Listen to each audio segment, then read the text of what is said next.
Welcome, I'm Jan Kugel. This is another episode of Letters to Avoid, a series about GMP where we examine regulatory mistakes made by companies worldwide. Those errors caused them an FDA warning letter.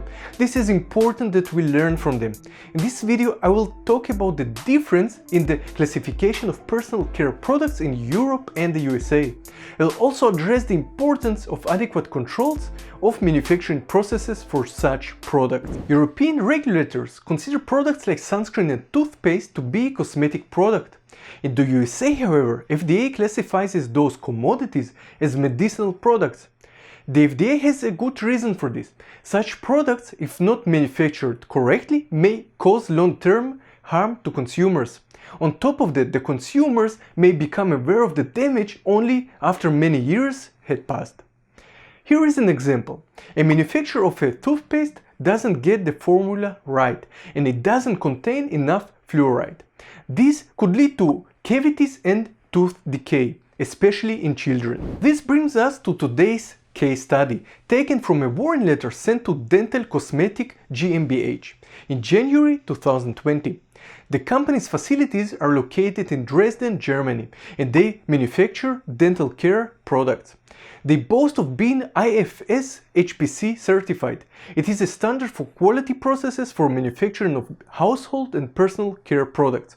They also claim to follow the hygiene regulations of the cosmetics GMP. I find it interesting that they underline that they only follow the hygiene part. What about the parts like actual manufacturing? Unfortunately not.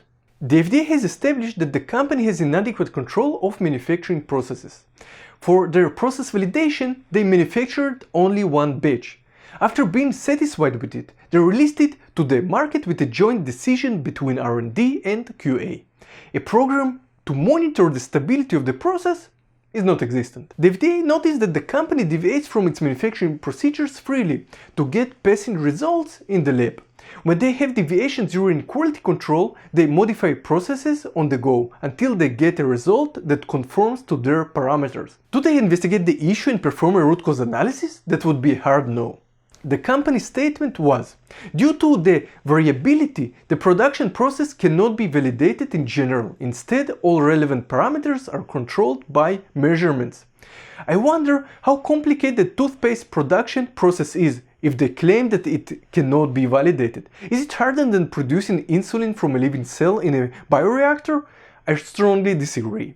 They also said small deviations are considered acceptable as they do not influence the general usability of the product. I hope that they have at least performed an in-depth risk analysis to prove those claims. In the end, it all comes down to the design of the process and the controls throughout the life cycle. As the FDA rightfully states in the warning letter, each significant stage of the manufacturing process must be designed appropriately and assure the quality of raw material inputs, in-process materials and finished drugs. I hope that the company Dental Cosmetic will rethink its approach to manufacturing. I can only imagine how much time and material they waste on unsuccessful runs, where they have to adjust or start over. Complying fully with GMP will help them in the long run. Then they will have a stable process and fewer deviations. It will save them time, money and improve the quality of the product. If you like the video, consider sharing it with your colleagues. If you haven't done it yet, subscribe and follow me. That was all for today. Stay compliant and see you in the next segment.